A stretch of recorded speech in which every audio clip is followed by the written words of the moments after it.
इस समय हमारे देश में सबसे बड़ा चर्चा का विषय जो बना हुआ है वो है काकरोच जनता पार्टी।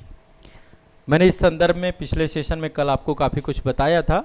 आज मैं थोड़ा सा आपको कैसे परीक्षा व्यू पॉइंट से इस टॉपिक को सोच सकते हैं उस दिशा में मैं चाह रहा हूं कि थोड़ा सा हम इसमें गंभीरता से इसको लें। और सरकार ने तो गंभीरता से ले लिया है। सरकार ने कल जो है ट्विटर हैंडल को डिलीट कर दिया है। कल जो है ट्विटर हैंडल जा चुका है। तो सरकार का पक्ष क्या है? क्या वो पक्ष वास्तव में सही है? क्योंकि बाकायदा इसमें ऐसे इनपुट थे कि इससे देश की अराजक स्थिति फैल सकती है, ऐसे भी इनपुट आए। क्या वो कितना सही है? या सरकार जो है कहीं ना कहीं पे ऐसा समझ चुकी है कि सोशल मीडिया के युग में भारत में भी जेनजी अब एक्टिव हो चुके हैं, अब अपने अधिकारों की बात, अपने हक की बात वो कर रहे हैं सोशल मीडिया के माध्यम से। तो क्या सरकार डर गई? इस दृष्टिकोण से भी देख सकते हैं। आज के सेशन में मैं आपको समझाना चाहता हूं कि डिजिटल डेमोक्रेसी क्या है। आज भारत एक डिजिटल डेमोक्रेसी की तरफ बढ़ना चाह रहा है। और एक टर्म्स और मैं यहां पे यूज कर रहा हूं, डिजिटल एक्टिविज्म। जो आप लोग कर रहे हो 24 घंटे यही काम आप कर रहे हो, डिजिटल एक्टिविज्म की तरफ बढ़ रहे हो। इंफॉर्मेशन बहुत तेजी से आपको मिल रही है, इंफॉर्मेशन का युग है ये। कोई भी घटना घट रही है तुरंत आपके पास चंद समय काल पे आपके पास पहुंच रही है। तो अभी हाल ही में जो काकरोच जनता पार्टी का ये पूरा मुद्दा चला है, क्या ऐसे मुद्दे पहले भी कभी हुए हैं? इसका क्या फ्यूचर हो सकता है ना? कैसे आप इससे अपने आप को कनेक्ट करके देख रहे हैं, क्यों इतना लोकप्रिय हो रही है? इन सब मुद्दों पर एक एक करके बात करेंगे।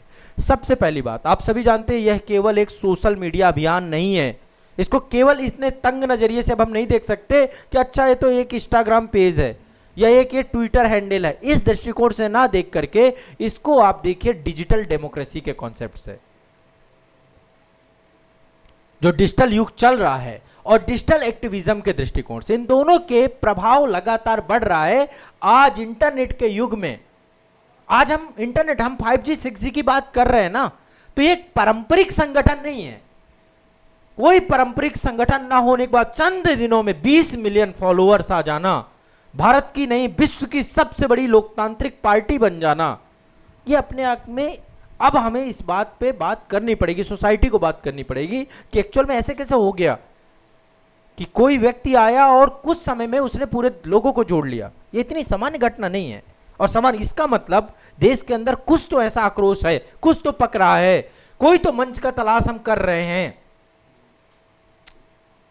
क्योंकि ये जेनजी का ईरा चल रहा है।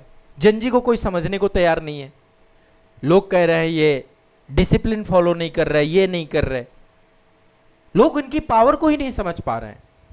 इनकी जो मतलब जो कॉन्फ्लिक्ट क्रिएट हुआ है हमारी सोसाइटी में जनरेशन गैप का, उसको लेकर के भी हमें इसको समझना पड़ेगा। तो मैं अभी इस मुद्दे पे ना बहुत डिटेल में जाने वाला हूं और बहुत घुस करके बात करने वाला हूं। भारतीय समाज अब आप लोग समझोगे थोड़ा सा। अभी जो ये पूरा डिजिटल युग चल रहा है इस पे एक सेशन तो मैं ले चुका हूं जिसमें मैंने इंफॉर्मेशन दी थी।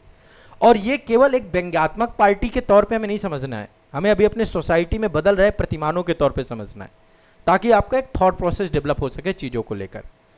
ठीक है? तो ये पारंपरिक राजनीतिक संगठन से बड़े पैमाने पर इसने जनमत और राजनीतिक विमर्श सबको प्रभावित किया। बहुत सारी राजनीतिक पार्टियों को इसने पीछे छोड़ दिया। अब यहाँ पर एक टर्म्स मैं यूज कर रहा हूँ, डिजिटल डेमोक्रेसी। क्या समझते हैं आप इससे? क्या आप इसको, इस टर्म्स को कैसे परिभाषित करें? यदि मैं आपसे बोलूँ क्या है डिजिटल डेमोक्रेसी, बताइए। बहुत सिंपल सा है। जब हमारी लोकतांत्रिक व्यवस्था सूचना संचार प्रौद्योगिकी, इंटरनेट, सोशल मीडिया के माध्यम से लोग गवर्नेंस और नीति निर्माण और सार्वजनिक विमर्श का केंद्र बना लें। आज हम इंटरनेट को क्या बना रहे हैं कि हमारे देश का डेमोक्रेसी कैसा होना चाहिए। आज हमने देश के लोकतंत्र को इंटरनेट के माध्यम के साथ जोड़ दिया है। सोशल मीडिया का युग चल रहा है। तो डिजिटल डेमोक्रेसी को यदि हम परिभाषित करना हो तो ऐसे परिभाषित कर सकते हैं कि डिजिटल डेमोक्रेसी वो व्यवस्था है जिसमें इंफॉर्मेशन टेक्नोलॉजी के माध्यम से, इंटरनेट के माध्यम से, सोशल मीडिया के माध्यम से नागरिक शासन, नागरिक केंद्रित शासन, नीति निर्माण और सार्वजनिक विमर्श में भागीदारी को हम सुनिश्चित करवा सकते हैं। और वो काम किया काकरोच जनता पार्टी ने अभी। अब इसमें एक बात चल रही है हमारे देश में, डायरेक्ट डेमोक्रेसी नहीं है, हम इनडायरेक्ट डेमोक्रेसी वाले देश में रह रहे हैं। डिजिटल डेमोक्रेसी प्रत्यक्ष भागीदारी को सुनिश्चित कराती है नागरिकों को। हर आदमी अपनी बात कह सकता है हर मुद्दे पे। कर सकता है, नहीं कर सकता? एक विशेषता तो ये है, सभी तक सूचना आसानी से पहुंच जाती है, सरकार की जवाबदेही भी तय करती है, सरकार के ऊपर एक दबाव बनता है। जब देखिए ट्विटर में कोई भी घटना चलती है, ट्विटर में, एक्स में, फेसबुक में, इंस्टाग्राम में, कोई भी, वो सरकार तक पहुंच रही है, सरकार उसके प्रति जवाबदेह भी हो रही है। और एक त्वरित जनमत आप देख सकते हैं डिजिटल डेमोक्रेसी से कि जनता का रुख क्या है। आज बड़े बड़े सर्वे करवाए जाते हैं जनता के रुख को समझने के लिए, तो डिजिटल डेमोक्रेसी ये काम करता है। एक ऑनलाइन संवाद और परामर्श का केंद्र बन चुका है। जनता के दिमाग में क्या चल रहा है वो डिजिटल डेमोक्रेसी से पॉसिबल है। ये तो हो गया डिजिटल डेमोक्रेसी, जहां सभी लोग आकर अपना मत, अपना पक्ष, अपनी बात, किस तरीके का शासन प्रशासन उन्हें चाहिए, उस पर अपनी बात रखते हैं। एग्जिट पोल वाला बात कर रहा है, या रेफरेंडम कह सकते हैं, इसके लिए एक टर्म्स यूज करिए, रेफरेंडम, जनमत संग्रह। जनता क्या चाहती है, नई जनरेशन क्या चाहती है, कैसे वो भ्रष्टाचार के खिलाफ मुखर होकर के बात कर रही है। आप जनजी को गलत कैसे बोल सकते हो? जो भ्रष्टाचार के खिलाफ बात करे कैसे गलत हो सकता है? दूसरी चीज, डिजिटल एक्टिविज्म। इस टर्म्स को कैसे हम परिभाषित करेंगे? डिजिटल एक्टिविज्म का मतलब है सोशल मीडिया के जितने भी माध्यम हैं, चाहे ब्लॉगिंग हो, चाहे वेबसाइट हो, ऑनलाइन तरीके से आप अपना एक डिजिटल अभियान चलाते हैं, डिजिटल कैंपेनिंग हो, जिसके माध्यम से, डिजिटल अभियानों के माध्यम से सामाजिक, राजनीतिक, आर्थिक परिवर्तन हेतु चलाए गए प्रयासों को डिजिटल एक्टिविज्म कहते हैं। फिर से एक बार समझ लीजिए, डिजिटल अभियानों के माध्यम से समाज में, राजनीति में, अर्थव्यवस्था में जब हम चेंज लाने की बात करते हैं उसको डिजिटल एक्टिविज्म कहते हैं। और वो काम जो है, ये एक बहुत बड़ा जो है एग्जाम्पल निकल के आया है। इंस्टाग्राम कैंपेन चलते हैं, एक्स में कैंपेन चलाए जाते हैं, हैशटैग मूवमेंट। आज देखिए कितनी परीक्षाएं हैं, एक परीक्षा में कोई गड़बड़ी होती है, तुरंत आके एक्स में हमें क्या कराना पड़ता है, कैंपेन चलता है कि हैशटैग चलाइए इस चीज को लेकर, आप लोग भी भागीदार बनते हो उसके। ऑनलाइन बहुत सारी पिटीशंस लगाई जाती हैं, सरकार को लेकर टैग किया जाता है वहां पर। यूट्यूब कैंपेन चलाए जा रहे हैं, डिजिटल कम्युनिटियां लगाई जा रही हैं। ये सब क्या है? सब डिजिटल एक्टिविज्म का उदाहरण है। अब काकरोच पार्टी कैसे डिजिटल डेमोक्रेसी का एग्जाम्पल बनी अभी इसी समय पे, मैं यही समझाना चाह रहा हूं। कैसे इतनी जल्दी अचानक से सभी पार्टियों को इसने क्रॉस कर दिया, इस बात को समझिए। इसने युवाओं को एक वैकल्पिक राजनीतिक मंच प्रदान किया। सबसे पहला काम, परंपरागत राजनीति में युवाओं को यह लग रहा है कि इसमें प्रॉब्लम्स बहुत हैं, जितने भी नेता आ रहे हैं सब सिर्फ अपनी बात कर रहे हैं, उनकी समस्याएं कोई नहीं उठा रहा है। चाहे बेरोजगारी की बात आज तक कभी ना तो मीडिया में सुनेंगे, ना तो कोई आके बस रोजगार देंगे इसकी बात होगी, बेरोजगारों की बात नहीं होगी। भर्ती परीक्षाओं की समस्याओं का कोई निदान नहीं निकल पा रहा, महंगाई की समस्या का कोई निदान नहीं, कोई बातचीत नहीं, एजुकेशन सिस्टम कैसा चल रहा है इस पर कोई बात नहीं, कोई निदान नहीं। तो ये इस तरीके के बड़े मुद्दों पर सोशल मीडिया के माध्यम से व्यापक चर्चा पर चर्चा का विषय बने, सरकार तक बात पहुंचे। ये काम क्या काकरोच जनता पार्टी ने, मुद्दे यही उठाए हैं सारे। काकरोच जनता पार्टी का मुद्दा क्या है? बेरोजगारी, परीक्षा घोटाला, महंगाई, शिक्षा व्यवस्था। इसलिए आप कनेक्ट कर पाए, इसलिए इतनी बड़ी पार्टी बन गई। दूसरा पॉइंट, अब समझिए, मैं आपको एक थॉट प्रोसेस दे रहा हूं कैसे चीजों को सोचते हैं। इसने एक सहभागी लोकतंत्र में बदल दिया इस पूरे मामले को, पार्टिसिपेटिव डेमोक्रेसी। नागरिक स्वयं राजनीतिक विमर्श का हिस्सा बन जाए, इसको बोलते हैं पार्टिसिपेटिव। और ऐसा होना चाहिए, हमारी डेमोक्रेसी को अब हमें परिपक्व ले जाना चाहिए। ऐसा अमेरिका में है, ऐसा ये जितनी भी हम डेमोक्रेटिक कंट्री देखते हैं जिनका प्रेस सूचकांक में नंबर 1 स्थान है, दूसरे नंबर पे हैं। आज नॉर्वे के एक पत्रकार ने प्रधानमंत्री जी से क्वेश्चन पूछा ना, तू कैसे पूछ पाए? क्योंकि वहां पर एक सहभागी लोकतंत्र है, प्रेस फ्रीडम नंबर 1 जिसका स्थान है, वो 157वें नंबर वाले देश से ऐसा क्वेश्चन पूछ सकता है, क्योंकि वो नंबर 1 पे बैठा है। हमारे देश की मीडिया की हिम्मत नहीं है, वो नहीं पूछ पाएगी। दूसरी चीज, जब कभी भी डिजिटल डेमोक्रेसी आएगी या डिजिटल डेमोक्रेसी ये सत्ता को जवाबदेह बना देगी। जो परंपरागत डेमोक्रेसी आपकी चल रही है, लोकतंत्र में नागरिकों का काम क्या है? प्रश्न पूछना, है ना? और यहां पर यही काम हुआ। रोजगार नीति पे बात चली, भर्ती प्रक्रियाओं पे बात चली, एजुकेशन सिस्टम पे बात चली, सरकार की प्रायोरिटी पे बात चली कि शासन की क्या प्राथमिकताएं हैं, अकाउंटेबिलिटी पे बात चली, जवाबदेही तंत्र पे बात चली। और जब ये सारी चीजें हुई, वही काम इन्होंने किया। इसलिए जनता कनेक्ट होती गई। डिजिटल एक्टिविज्म का क्या उदाहरण है? इन्होंने सिंबॉलिक रेजिस्टेंस का काम किया, प्रतीकात्मक प्रतिरोध किया। अभी क्यों ये ट्विटर हैंडल बैन करना पड़ा? यहां पे आप देखेंगे काकरोच का प्रयोग एक अपमान करने के लिए ही तो किया गया था कि युवा काकरोच है, पैरासाइट्स है, और इसी काकरोच को एक आंदोलन का प्रतीक बना देना, यह डिजिटल एक्टिविज्म है। प्रतिरोध का उदाहरण बना दिया इसको। राजनीति विज्ञान में एक टर्म्स हम यूज करते हैं कि विरोधी प्रतीक को स्वयं की पहचान दे करके उसको एक नया बदलाव दे सकता है ना। कोई व्यक्ति आपको कुछ कह रहा है, राजनीति में चीजें बहुत होती हैं कि विरोधी प्रतीक जो भी आपको दिए जाएं उसको आप अपनी पहचान ही बना लीजिए। हाँ, मैं काकरोच हूं भाई। यहां पे यही तो हुआ, आपको जो बोला गया आपने क्या किया? तो डिजिटल एक्टिविज्म का एक क्या किया आपने उसको अपनी पहचान ही बना ली कि अब तो मैं काकरोच हूं। अब देखिए, आप कहीं पर भी देखिए, हर जगह चल रहा है काकरोच। क्यों चल रहा है? क्योंकि एक वो सिंबल क्रिएट हो चुका है। ये अभी मैं बताऊंगा ऐसा और कब पहले हुआ या विश्व में कहां हुआ। जब अरब स्प्रिंग हुआ उस समय कैसे ये कोई पहली बार नहीं है। दूसरा, विकेंद्रीकृत आंदोलन है, कोई डिसेंट्रलाइज मूवमेंट आप देख रहे होंगे। इसमें कोई यहाँ पे केंद्रीय ढांचा नहीं है, कोई संगठन नहीं है। सोशल मीडिया नेटवर्क के माध्यम से सब हो रहा है। समाज स्वयं सेवी समर्थन, स्वयं आप सेल्फ अपना डिजिटल समुदाय कर रहे हैं। तो यहाँ पर कम लागत है, व्यापक प्रभाव है, कोई रैलियों की जरूरत नहीं है, कोई सभाओं की जरूरत नहीं, कोई संगठन की जरूरत नहीं है, कोई आर्थिक संगठन की जरूरत नहीं है। केवल आपके हाथ में मोबाइल पहुंचा दिया गया है। मोबाइल क्रांति का एक उदाहरण, इंटरनेट आपके हाथ में, सोशल मीडिया आपके हाथ में, इससे संचालित हो रहा है। एक उदाहरण मैंने बताया, 2010-11 में अरब स्प्रिंग की घटना हुई थी और अरब स्प्रिंग में फेसबुक, ट्विटर का सबसे ज्यादा उपयोग किया गया था। सरकार विरोधी अभियानों का संगठन के तौर पे था। इसके माध्यम से, अरब स्प्रिंग के माध्यम से ट्यूनेशिया में, मिस्र में, लीबिया में पूरी गवर्नमेंट बदल गई थी। और मैं इंडिया में भी उदाहरण लूंगा। सोशल मीडिया राजनीतिक परिवर्तन का शक्तिशाली माध्यम बन सकती है। आपने देखा नेपाल ने क्या किया? नेपाल ने सोशल मीडिया बैन कर दिया क्योंकि वहां पर यही चल रहा था जो यहां पे। ये नेपाल में आप देखिए, अभी हाल ही में आपने सत्ता परिवर्तन देखा है। सरकार डर गई इससे कि अरे इतने बड़े कैंपेन चल रहे हैं सोशल मीडिया में, काम करते बैन कर देते हैं। सरकार ने बैन कर दिया।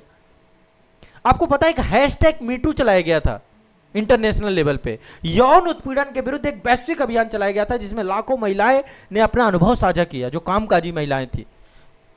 और जब हैशटैग मीटू चला, उसने डरा दिया पूरे दुनिया को कि कैसा हमारे देश का कानून है, कैसे संस्थागत सुधार हमने किए।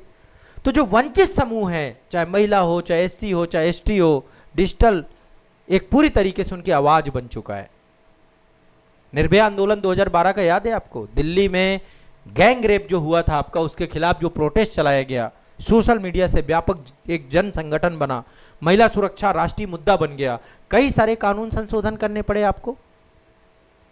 तो ये एक साधारण कोई हंसी मजाक वाली पार्टी नहीं है, आप इसको समझिए। इंडिया अगेंस्ट करप्शन, याद करिए अन्ना हजारे को, क्या था एक आपका डिजिटल कैंपेन। कितने थे, कितने लोग? मैं उस समय जब दिल्ली में अन्ना हजारे का आंदोलन चल रहा था, तब मैं उस कैंपेन में लगातार रहा हूं 7 दिन। जब अन्ना हजारे गिरफ्तार हुए, सब कुछ उसी साल में मेरा 12th कंप्लीट हुआ था। मैं दिल्ली जाके शिफ्ट ही हुआ था। उसी समय हो गया आंदोलन, हम भी आंदोलन का बन गए। मैं भी अन्ना। टी शर्ट एक मिल गई थी वहीं पे, टी शर्ट भी पहन लिए थे, हम भी अन्ना, और बढ़िया टोपी भी पहन के कुछ दिन करते थे। उसकी मैं कुछ दिन फोटो आपको दिखाऊंगा। मैं भी लेकिन जब वो राजनीतिक पार्टी वार्टी ये सब बना, फिर मोह भंग हो गया, छोड़ दिया सब कुछ। क्योंकि युवा खून था वो, जनजी वाला खून जो अभी आपके अंदर दौड़ रहा है।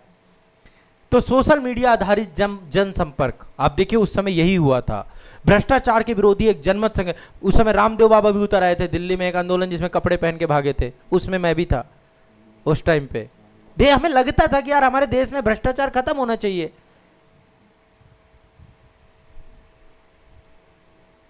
तो अब सोचिए, ये सब सोशल मीडिया की देन है। लोकपाल कानून बना बकायदा, राष्ट्रीय बहस का हिस्सा बन गया। लोग कह रहे लोकपाल आ जाएगा, ये हो जाएगा, वो हो जाएगा।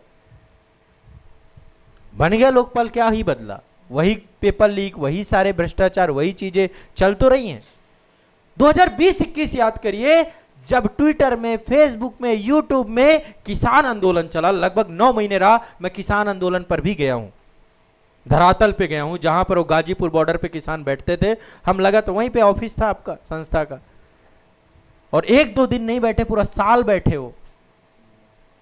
तो वो भी आप देखेंगे राष्ट्रीय और अंतर्राष्ट्रीय जन समर्थन। वो याद करिए जब वो कौन राकेश टिकैत जब रोए थे, और रोने का उस वीडियो ने, उनकी गिरफ्तारी की पूरी तैयारी हो गई, उस रोने के वीडियो ने क्या किया, लास्ट में गवर्नमेंट को कृषि कानून वापस लेने पड़े। डिजिटल कैंपेन ही तो है। तो एक लोकतंत्र के लिए ऐसे मंच होने चाहिए, नागरिकों की सहभागिता बढ़ती है, ऐसे राजनीतिक जागरूकता का विस्तार होता है, पारदर्शिता बढ़ती है, जवाबदेहिता बढ़ती है, नीति निर्माण बेहतर होता है। लेकिन कुछ डिमेरिट भी हैं, मैं डिमेरिट भी बताऊंगा।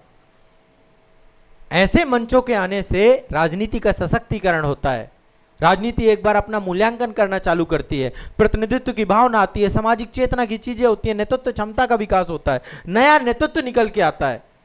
लेकिन इसका निगेटिव निहितार्थ क्या है? निगेटिव निहितार्थ बस एक है, जो मुझे लगता है कुछ थोड़ा सा, आपकी भूमिका कहां पे है पता है आपकी? इसको बोलते हैं, एक टर्म्स मैं यहां पे यूज कर रहा हूं, क्लिकट्विज्म। क्लिकट्विज्म समझते हैं? शेयर कर दिया, लाइक कर दिया, कमेंट मार दिया, क्लिकट्विज्म। बस यहीं तक सीमित रह जाते हैं, आपके दिमाग में बस वहीं तक सीमित है। वास्तविक सामाजिक परिवर्तन हो रहे हैं नहीं हो रहे हैं उस पर कोई बहस नहीं बनती है। एक चीज और लगती है, फेक न्यूज बहुत बढ़ती है इसमें, होती है फेसबुक। अभी जो बैन किया गया, कॉकरोच को बैन किया गया ट्विटर में, उसके पीछे भी कॉकरोच इज बैक भी आ चुका है, नया ट्विटर हैंडल भी ले आए हैं वो। अब वह बहुत तीव्र गति से फैलती हैं, सामाजिक तनाव पैदा हो सकता है, राजनीतिक भ्रम पैदा हो सकता है, ध्रुवीकरण हो सकता है, ये सब चीजें भी होती हैं। और पूरा का पूरा खेल होता है एल्गोरिदम लोकतंत्र का, इसको कहते हैं एल्गोरिदम डेमोक्रेसी। सोशल मीडिया का एल्गोरिदम ये तय करने लगता है कि लोग क्या देखें क्या ना देखें। आपको क्या लगता है, आपके मोबाइल पे जो फीड है, आप कभी अपनी फीड को देखिएगा, आप अपनी फीड देखिएगा, हर व्यक्ति में, अभी जितने लोग आप लोग बैठे हो, अभी आपके मोबाइल की मैं फीड देखने, सबकी अलग अलग होगी।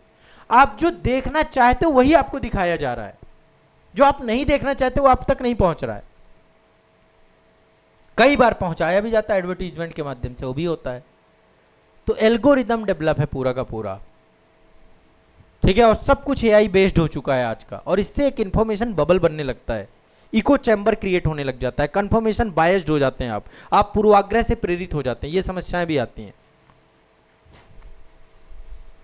तो यदि मैं कहूं कि आपके एग्जाम व्यू पॉइंट से कॉकरोच पार्टी ने आपको क्या दिया, आप तो बस हंसी मजाक करके निकल जाओगे, डेली आराम से क्लिकट्विज्म में फंस जाओगे, उसमें तक सीमित नहीं रहना। एक आईएएस और पीसीएस की तैयारी करने वाले अभ्यर्थी के दृष्टिकोण से सोचिए कि आपको कोई भी मुद्दा देश में चल रहा है उसको कैसे समझना है। एक टर्म्स यूज करना है डिजिटल डेमोक्रेसी, आप इसको समझिए, इसको देखिए। दूसरा, पार्टिसिपेटरी गवर्नमेंट कैसी होनी चाहिए, सहभागी सरकार कैसे बनेगी।